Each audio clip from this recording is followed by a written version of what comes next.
ማዳበሪያን በሚመለከት ያው ለውጡ የመጣ አመት 450 ሚሊዮን ዶላር ገደማ ነው ማዳበሪያ የኢትዮጵያ መንግስት ወጪ ያወጣው።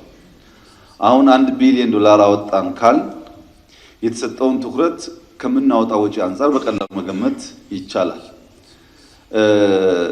በዚህ አመት በውጭ ምንዛሪ ካቀረብነው ሀብት ከሰጠነው ድጎማ በተጨማሪ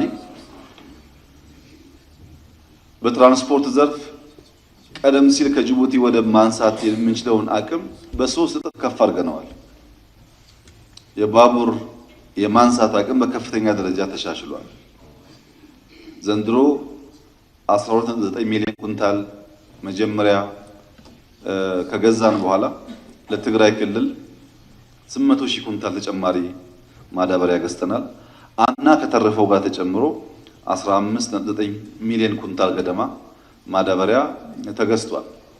ከ9 ሚሊዮን በላይ ገብቷል። ቀሪውን በመግባት ላይ ይገኛል። ከዚህ በተጨማሪ ኮምፖስት የተፈጥሮ ማዳበሪያ እናስፋፋ ብለን 178 ሚሊዮን ሜትር ኪዩቢክ የሚጠጋ የተፈጥሮ ማዳበሪያ ተዘጋጅቷል በሀገር ውስጥ። እነዚህን ሚክስ አድርገን ነው የምናስፋፋው ምርትና ምርታማነት። ኢትዮጵያ ውስጥ 7 ሚሊዮን ገደማ ሄክታር የሚጠጋ በአሲድ የተመታ መሬት አለ። ያንን ለማከም ወደ 5 የሚጠጉ ዝቅተኛ አቅም ያላቸው የኖራ ፋብሪካዎች ተከፍተዋል። በኖራ ምርት አዳዲስ በአሲድ የተመቱ ቦታዎች እያከምን የተፈጥሮ ማዳበሪያ እያስፋፋን የማዳበሪያ አቅማችን ደግሞ እያሻሻል ለመሄድ ሙከራ የተደረገ ያለው። ኢትዮጵያ ውስጥ ያለውን ምርታማነት ለማሳደግ መሬት ማስፋትም ፕሮዳክቲቪቲ መጨመርም ግዴታ ነው። በሄክታር 40 ኩንታል ስንዴ በቂ አይደለም። 50፣ 60፣ 70፣ 80 መሆን አለበት። አሁን ያለው 15 ሚሊዮን ሄክታርም በቂ አይደለም።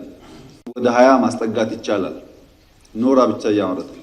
ያን በማድረግ በቀጣይነት ምርት መትረፍረፍ የሚችልበትን መንገድ መፍጠር ይኖርብናል። የሚሰራው በዛ አግባብ።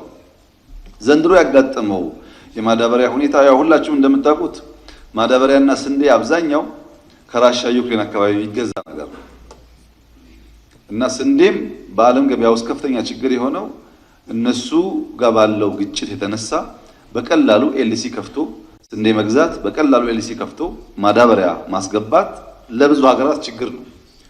ሽሚያ ያለበት ሴክተር ነው። በዚህ ምክንያት ኤልሲ በተወሰነ ደረጃ ዘግይቷል። የገበያ ስርዓቱ በመናጋቱ ምክንያት ማዳበሪያ እኛ እናመርትም። ያው እንደምታውቁት ገዝተን ስለምናመጣ ገበያው ጋር ባለ ንግግር የተፈጠረ ውስን ችግር አለ። ይህንን ችግር ፈተን ኮንትራት ፈጽመናል። ኤልሲ ዘገይም ግዢ ተፈጽሟል። እየተነሳ ነው ያለው። የተወሰነ መዘግየት ቢያጋጥምም ይደርሳል ተብሎ ይጠበቃል። ጅቡቲ ያለው ወደብ ኤምባሲያችን፣ ውጭ ጉዳይ ሚኒስቴር፣ ግብርና ሚኒስቴር ቀዳሚ ስራቸው አድርገው እየሰሩ ያለው ስራ ስለሆነ ለማሳካት ጥረት ይደረጋል። ይሄ እንዳለ ሆኖ በአንዳንድ ቦታ 100,000 ኩንታል ካልደረሰኝ 50,000 ኩንታል ካልደረሰኝ አላድልም ብለው በስቶር ያቆዩ ወረዳዎች፣ ቀበሌዎች እንዳሉ መረጃ አግኝተናል። ይሄ ትክክል አይደለም። የተገኘውን ማዳበሪያ ለአርሶ አደሩ እያቀረብን ከስርስር እንዲመጣ ማድረግ፣ ኮምፖስት ማስፋፋት፣ በኖራ በአሲድ የተመቱ መሬቶች መጠገን፣ ማከም ነው የሚጠበቅብን እንጂ ልክ የኢትዮጵያ መንግስት ማዳበሪያ አምርቶ እንደያዘ አድርገን ማሰብ የለብንም። ገበያው ሲያቀርብልን ነው የምንገዛው። ይህንን እያንዳንዱ በየደረጃው ያለ አመራር ተገንዝቦ ቢሰራበት ጥሩ ይሆናል።